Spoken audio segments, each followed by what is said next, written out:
അസൂയ നിറഞ്ഞ മനസ്സ്. Editorial pastor Shaji S. അസൂയ നിറഞ്ഞ ലോകത്താണ് നാം ജീവിക്കുന്നത്.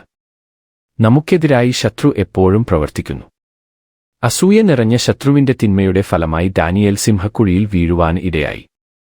എന്നാൽ ദാനിയേൽ ആ കഷ്ടതയിൽ കൂടി കടന്നുപോയതുമൂലം ദാനിയേൽ സേവിക്കുന്ന ജീവനുള്ള ദൈവത്തെ സകല വംശക്കാരും സകല ഭാഷക്കാരും അറിയുവാൻ ഇടയായി. സർവശക്തനായ ദൈവം, ആരാധനയ്ക്കു യോഗ്യനായവന്റെ നാമം അവിടെ ഉയർത്തപ്പെട്ടു. ദാനിയേൽ സർവരാലും ഇരട്ടി ബഹുമാനത്തിന് യോഗ്യനായും തീർന്നു. ദാനിയേൽ സേവിക്കുന്ന ദൈവം ജീവനുള്ള ദൈവം എന്നറിയപ്പെടുവാൻ ഇടയായി. നമുക്ക് നമ്മുടെ ദൈവം തരുന്ന അനുഗ്രഹങ്ങൾ, അസൂയ എന്ന ശത്രു അതു തൽക്കാലത്തേക്കു തട്ടിമാറ്റിയാലും ദൈവം നിശ്ചയിച്ചുറപ്പിച്ചതു നടക്കുക തന്നെ ചെയ്യും. കുറച്ചു സമയം കൂടി എടുത്താലും അത് നടക്കും. ദുഷ്ടനായവൻ നമ്മുടെ അനുഗ്രഹങ്ങളെ, നന്മകളെ തടസ്സപ്പെടുത്തുവാൻ കൊണ്ടുവരുന്ന സകല കഷ്ടതകളെയും, അത് തീച്ചൂള ആയാലും സിംഹക്കുഴി ആയാലും, ആ സാഹചര്യങ്ങളിൽ നാം വിശ്വസ്തയോടെ ആയിരുന്നാൽ നാം സേവിക്കുന്ന ജീവനുള്ള ദൈവത്തിന്റെ നാമം മഹത്വപ്പെടും.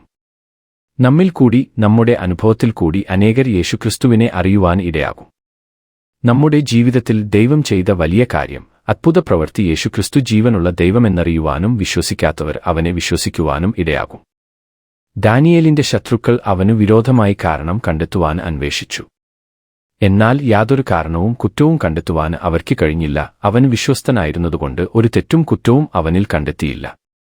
ചിലർ പറയുന്നത് കേട്ടിട്ടുണ്ട്, മനുഷ്യനല്ലേ ചില തെറ്റുകൾ വന്നുപോകും. അത് അവർ കള്ളം പറയുന്നതാണ്. ദാനിയേൽ വളരെ ഉത്തരവാദിത്വമുള്ള ഭാരിച്ച ജോലി തന്നെയാണ് ചെയ്തിരുന്നത്. കള്ളം പറഞ്ഞാൽ മാത്രമേ ജോലി ചെയ്യാൻ സാധിക്കൂ എന്നില്ല. ബിസിനസ്സല്ലേ, ഇടയ്ക്കു കള്ളം പറയേണ്ടിവരും എന്നു പറഞ്ഞ് തെറ്റിനെ ശരിയാക്കുവാൻ ശ്രമിക്കുന്നവർക്ക് അനുകരിക്കുവാൻ ഒരു മാതൃകയാണ് ദാനിയേൽ. എതിരാളികൾക്കുപോലും ഒരു കുറ്റവും തെറ്റും കണ്ടുപിടിക്കുവാൻ കഴിയാത്ത വിധം ദാനിയേലിന്റെ ജീവിതം വിശുദ്ധിയുള്ളതായിരുന്നു. നമ്മെ ദൈവം ഈ ലോകത്തിൽ പലയിടത്തായി പല സ്ഥാനങ്ങളിൽ അവന്റെ ജീവനുള്ള സാക്ഷികളാകുവാൻ നിർത്തിയിരിക്കുന്നു. അവിടെ നാം അവന്റെ നാമം ഉയർത്തിക്കാട്ടുന്നതിൽ വിശ്വസ്തയോടെ നിൽക്കുക. ദൈവം നിങ്ങളെ ഏവരെയും അനുഗ്രഹിക്കട്ടെ. Pastor Shaji S.